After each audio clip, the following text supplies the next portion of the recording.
Hello, everyone. Welcome to Yachting International Radio. You are with Karine Rayson from the Crew Coach on the Wellbeing Project. Today, I have Guillermo with us. I've been practicing, Guillermo, to say your name a couple of times so I can get it right. But what an honor to have you here with us today. Your story sounds incredibly inspiring. Working in a super yacht industry, you certainly need mental strength and resilience. So I'm sure you can give us a lot of insight based on your background and how you have used adversity to really succeed in life. So welcome to the show.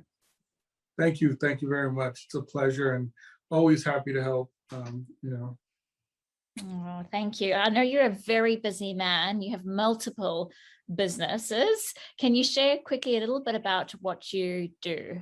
And then we can go into your background and your life story. Sure, definitely. Well, I am a licensed mortgage, real estate, and insurance broker. Run 3 different companies, own one of each. And then I also do business consulting and copywriting. And within all those different businesses, there's a bunch of little sub niches that we target and little businesses that we do within each industry. Gosh, incredible.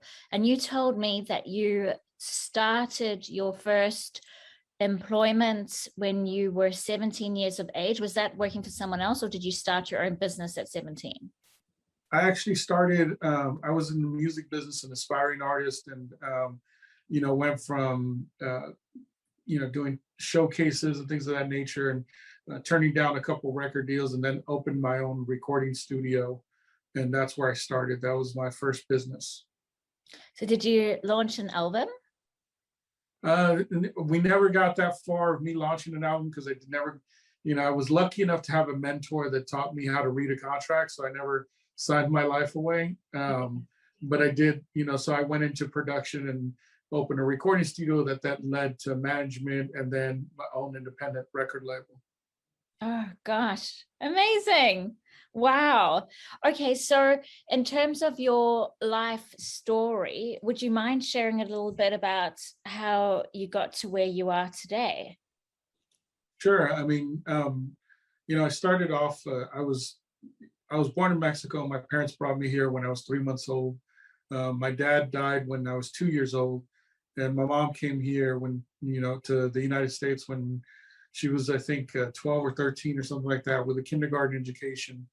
And after my dad died, she raised us, me and my 2 sisters, and grew up in the hood, of Los Angeles back in the 80s when it was real bad. And single mom trying to raise 3 kids, and I was born with congenital glaucoma, so I was able to see partially till I was about 16 years old. Had about 27 different eye surgeries. I was the guinea pig just because they've never seen a case of congenital glaucoma at that time. And my mom, would do anything, the doctors told her, oh, we try this, talk her up just to have her agree. And then they do around surgeries or whatever. So from 3 to 7, I pretty much was in and out of the hospital. And then at 9 years old, they wanted to start another round. I was old enough then where she asked me, it's up to you. And I said, no, but I was tired of doctors. So, because I was going to lose my sight anyway. They always told me that. So that's pretty much what I did. And then, just like I said, got into the music business. And from there, started my recording studio. After I got married, had kids, and then got out of the music business, went to school for massage therapy, did that for a few years, got carpal tunnel and had surgery, and then got into, real estate, mortgages, and everything else. And along the way, was consulting other businesses, owners, and did some stuff in the boxing industry and a bunch of other industries related to entertainment. And that's where it got me to where I'm at right now. Wow. So you're completely vision impaired at the moment? Yes, I'm totally blind.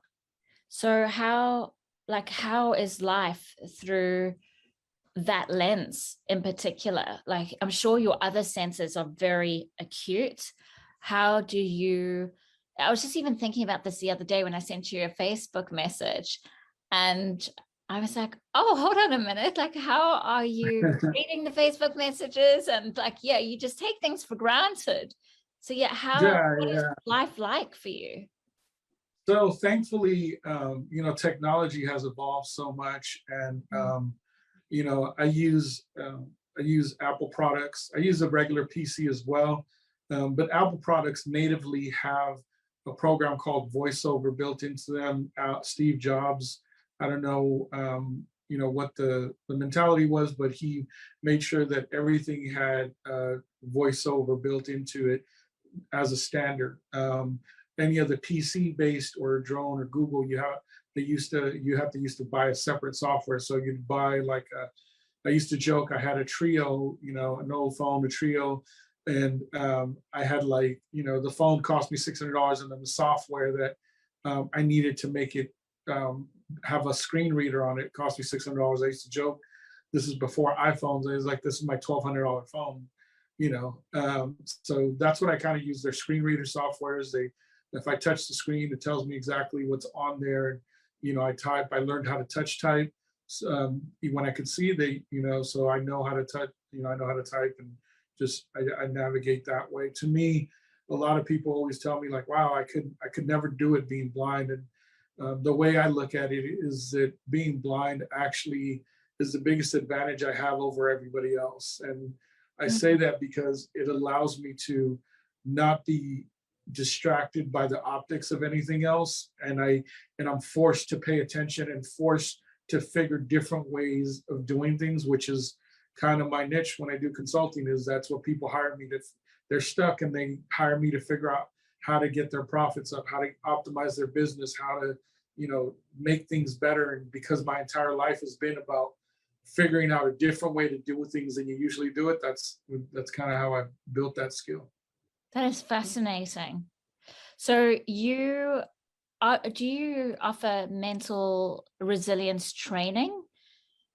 Yeah, I mean, I've done, I've everything from, helping people just, get their mind right, in the sense of like, I always tell everybody, your worst day is somebody else's best day. I mean, that's, if you can remember that, no matter how low you get, there's always somebody who's got it worse.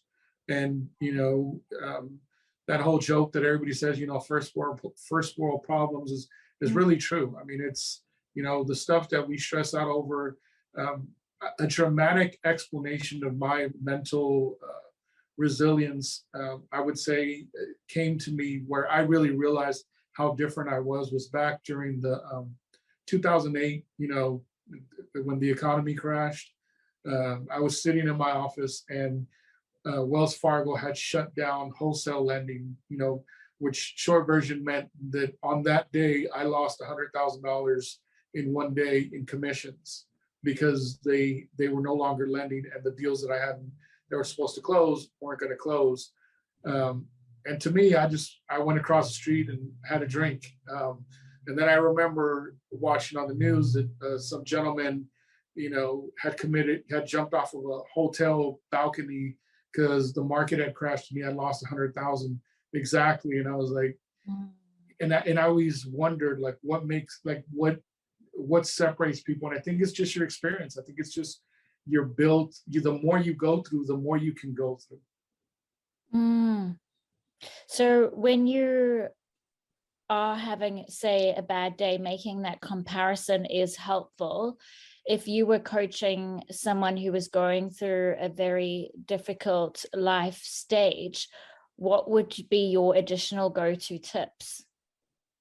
I think the first thing that I always tell everybody is to step out of the situation. Like, the best thing you can do is to walk away and find yourself a place that you can think that is away from, whether if it's a family thing. It's not like, leave for a week or whatever. Literally, it just could be go sit in your car, do something where you're not in this environment that makes you feel that way, or that at least gives you a little bit more quiet and place to think. And then just start sorting out, things of, write down a list. What are the things that you can do something about? What are the things that you can't do anything about? And Mm, then, that once you can get clear on that, that's a huge first step. yeah, that's very helpful. Your world must be so different, as you said, with regards to the ability to focus on what's important, as we are also distracted by social media. Would you say that's correct? Oh, most definitely. I mean, don't get me wrong, like I leverage social media like everybody else and I use it and it's great. But the way that I use it is different than everybody else in the sense like everything that I do on social media is strategic. Everything that I share, every friend that I friend request, it's all strategic. There's a method to the madness. Yeah, And I think it's easier for me to do because I'm not looking at the pictures, I'm not watching the videos, I'm just on there for a purpose. love that.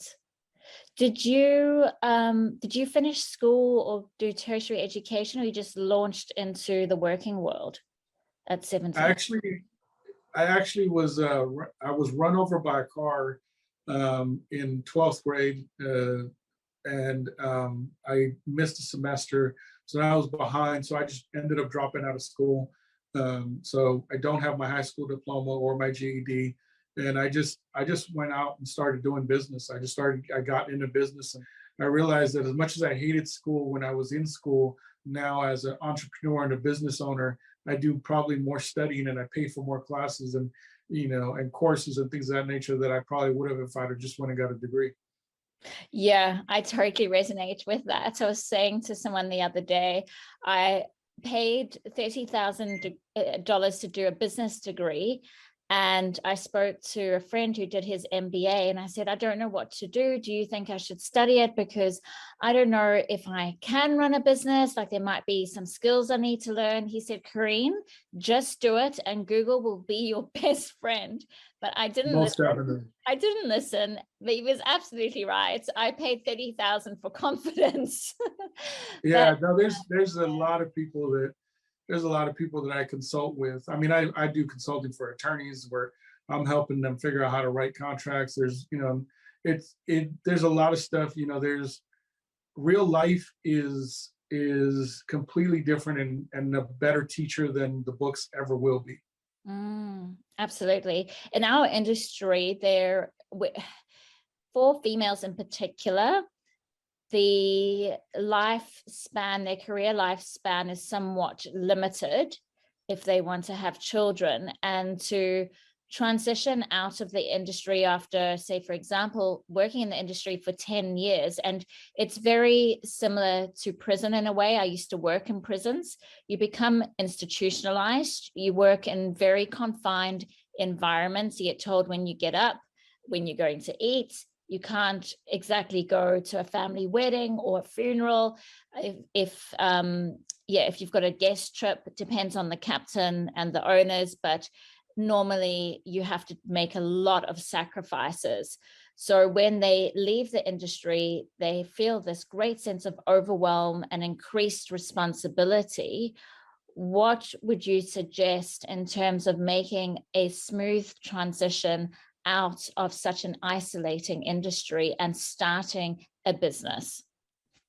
So I think the biggest thing that you could take away is the realization that even though you've been isolated and that you've been restricted from all these things, you could really look at it as a superpower, because if you went into the world and you kept those habits and kept those boundaries that you had to form because of your career and what you were doing, you would get more productive stuff done than the average person, because you'd have less distractions and you'd be used to it.